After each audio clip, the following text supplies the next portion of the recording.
Dear students and all my dear viewers, आज का हमारा ये वीडियो क्लास 9 ज्योग्राफी का कंटिन्यूएशन पार्ट है हाइड्रोस्फीयर चैप्टर का। चैप्टर नंबर 10 है ये हाइड्रोस्फीयर, और इसके ऊपर जो वीडियो बना है इसके आगे 2 वीडियो ऑलरेडी बन चुका है, जिसमें टाइड्स के बारे में है, ओशंस के बारे में है, हाइड्रोस्फीयर का इंट्रोडक्शन है। इसके अलावा जो स्प्रिंग टाइड्स और नीप टाइड्स के बारे में है, तो ये इफेक्ट्स ऑफ टाइड्स है, सब कुछ डिस्क्राइब है। हम लोग आज का ये वीडियो ओशन करंट से रिलेटेड है हमारा, और ओशन करंट्स में सबसे पहले डिस्क्राइब करना पड़ेगा कि ओशन करंट होता क्या है, what is the meaning of ocean currents, क्या मतलब है।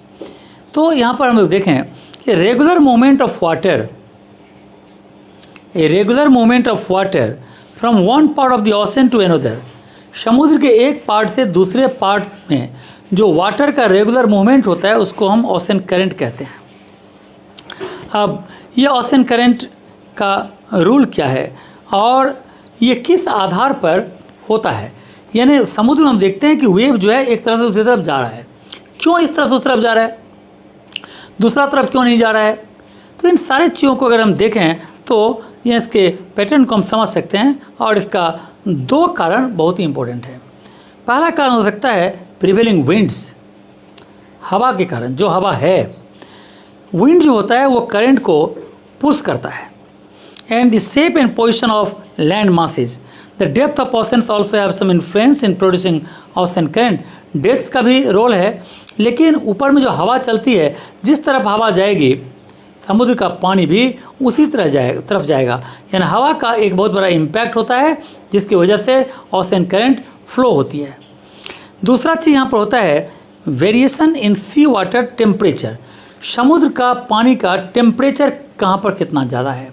समुद्र तो दूर दूर में फैला हुआ है, जैसा हमने कहा था कि 71% तो वाटर बॉडीज़ ही है। तो किस हिस्से में समुद्र का जो हिस्सा इक्वेटर के पास है, जो पोल के पास है, तो अलग अलग वहाँ पर टेम्परेचर होगा ना। इक्वेटर के पास होगा तो ज़्यादा गर्मी होगी, पोल के पास तो ठंडी होगी, तो वहाँ का पानी भी ठंडा होगा, यहाँ का पानी भी गर्म होगा। सो सी वाटर का टेम्परेचर बहुत बड़ा रोल प्ले करता है। Great heat at the equator, equator के पास ज़्यादा हीट होता है, पोल के पास कम होता है, जिसके कारण एक कॉन्वेक्शन करंट फॉर्म हो जाता है। क्योंकि एक जगह जब कम हीट होगा और एक जगह ज़्यादा, तो ज़्यादा हीट जगह पर लो प्रेशर फॉर्म होगा, और जहाँ पर कम हीट है वहाँ पर हाई प्रेशर फॉर्म होगा। तो हाई प्रेशर से लो प्रेशर की तरफ विंड बहेगी तो उसके साथ ओशन का जो वाटर वो भी बहेगा। इस तरह से बार बार बहना और कम होना, इस तरह से क्या हो जाता है, तो एक तरह से देखा जाए तो कन्वेक्शन करंट फॉर्म हो जाता है।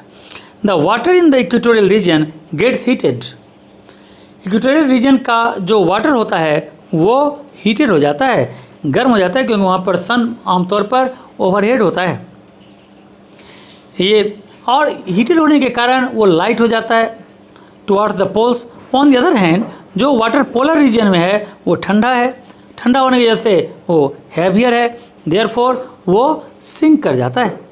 And then flows towards the equator, और वो हाई प्रेशर होने की वजह से इक्वेटर की तरफ फ्लो करने लगता है, और इस तरह से इक्वेटर से मैंने पोल से इक्वेटर की तरफ वाटर जो है वो जनरली फ्लो करने लगता है। तो टेम्परेचर का बहुत बड़ा रोल है यहाँ पर। इसके बाद तीसरा है रोटेशन ऑफ द अर्थ, जो जिसके के कारण कोरियोलिस फोर्स क्रिएट होता है। The currents are circular in shape as long as land masses do not modify the direction. Ocean current जो होता है वो विंड्स के कारण तो होता ही है, साथ में अकॉर्डिंग टू फेरल्स लॉ भी वहाँ पर क्लॉकवाइज डायरेक्शन में ये घूमता है इन नॉर्दर्न हेमिस्फीयर में, और एंटी क्लॉकवाइज घूमता है सदर्न हेमिस्फीयर में। So this is known as the Coriolis effect. इसके अलावा एक और फैक्टर हम देख सकते हैं कि समुद्र के पानी का मूवमेंट का एक और फैक्टर देख सकते हैं, that is called salinity. Salinity मतलब अमाउंट ऑफ सॉल्ट कितना ज़्यादा है। Ocean currents on the other hand ocean currents on the water surface are generated from the areas of less salinity to the areas of high salinity।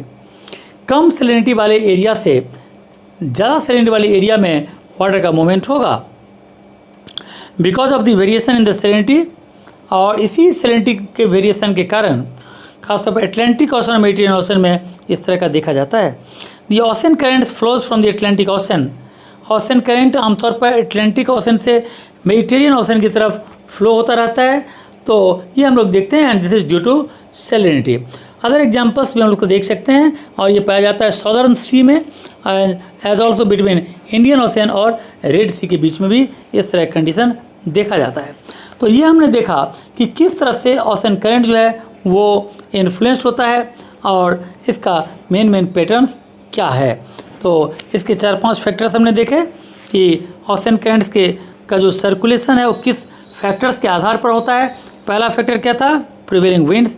दूसरा था temperature का variation, और तीसरा point था Coriolis effect, और चौथा point हमने describe किया सैलिनिटी। तो ये चारों फैक्टर पर समुद्र के पानी का मूवमेंट होता है, और इसमें से अगर कोई भी फैक्टर काम करता है तो वहाँ के यानी सी वाटर का जो वेव होता है उसको इन्फ्लुएंस कर देता है।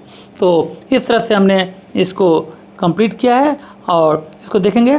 इसके बाद जो पार्ट है वो है अटलांटिक ओशन में कितने टाइप का वेव होता है, पैसिफिक ओशन में कितने टाइप का वेव्स होता है और इसका इफेक्ट क्या होता है, उसको हम लोग नेक्स्ट वीडियो में डिस्क्राइब करेंगे। So okay, thank you and God bless you.